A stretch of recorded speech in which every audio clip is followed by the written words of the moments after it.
नमस्कार, आपका हार्दिक स्वागत है। आज हम द्विवेदी युग की महत्वपूर्ण विशेषताओं पर चर्चा करेंगे। विशेषताएं कहें या प्रवृत्तियां, इनका अर्थ एक ही होता है और आगामी परीक्षा की दृष्टि से ये बहुत ही महत्वपूर्ण विषय है।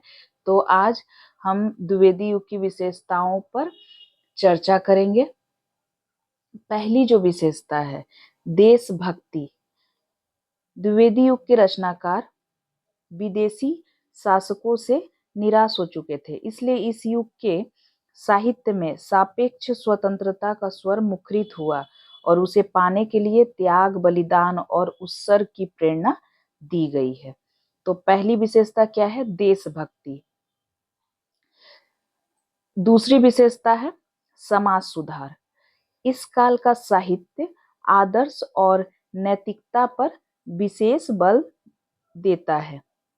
इस युग पर गांधी जी का प्रभाव है। किसका प्रभाव है? गांधी जी का प्रभाव है, जो राजनीतिक सुधार के साथ साथ सामाजिक सुधार के सामाजिक सुधार के भी प्रबल समर्थक थे। इसलिए इस युग के साहित्य में समाज सुधार पर जोर दिया गया है। तो दूसरी विशेषता समाज सुधार। आगे बढ़ते हैं। उदार धार्मिक भावना, ये तीसरी विशेषता है। इस युग के साहित्य में धर्म के उद्धार पर प्रकाश डाला गया है। मानवीय दृष्टिकोण को अपनाने और दीन दुखियों की सेवा के प्रति सहानुभूति व्यक्त की गई है। तो इसका अर्थ क्या है कि आचरण में धर्म को स्थापित करने का प्रयास किया गया है। लोक व्यवहार में धर्म सिर्फ व्यक्तिगत रूप में ही सीमित नहीं रहा। इस युग में आचरण में ढालने की चेष्टा की गई है धर्म को। आगे बढ़ते हैं, अगली विशेषता को देखते हैं। अगली जो विशेषता है, ये महत्वपूर्ण विशेषता है। क्या है? इतिवृत्तात्मकता। इस युग के साहित्य का उद्देश्य आंतरिक भाव के प्रकाशन के बजाय बाह्य जीवन की समस्याओं का वर्णन था। तो बाहर जो जीवन में समस्याएं थी, उस पर ध्यान केंद्रित किए हुए था। इस युग का जो साहित्य है वो बाह्य समस्याओं पर, बाहरी जीवन में व्याप्त समस्याओं पर ही केंद्रित था। इसलिए इसकी शैली कैसी रही? वर्णनात्मक और वृत्तात्मक। इसके कारण कविता में गद्यात्मकता का समावेश हो गया है। कविताएं संक्षिप्त नहीं थी, कविताएं इतिवृत्तात्मक थी। इसी वजह से उसमें गद्य जो शैली होती है उसका प्रभाव कविताओं में देखने को मिलता है। आगे बढ़ते हैं। अगली जो विशेषता है, चरित्र चित्रण में नई उद्भावना। इस काल में उन चरित्रों को महत्व दिया गया और उन्हें मनोवैज्ञानिक दृष्टि से प्रस्तुत किया गया है जिनकी प्राचीन साहित्य में उपेक्षा की गई थी। तो जो प्राचीन साहित्य है उनमें जो प्रमुख पात्र थे वो तो केंद्रित थे ही, विषय उन्हीं के रूप में रचा जाता था और अधिकतर जो रचनाएं होती थी प्रधान चरित्र नायकों को ही लेकर होती थी। लेकिन द्विवेदी युग ठीक इसके विपरीत कार्य करता है। क्या होता है यहाँ पर?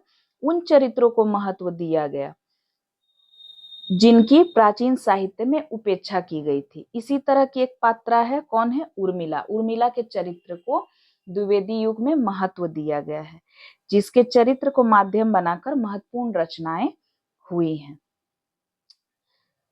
आगे बढ़ते हैं।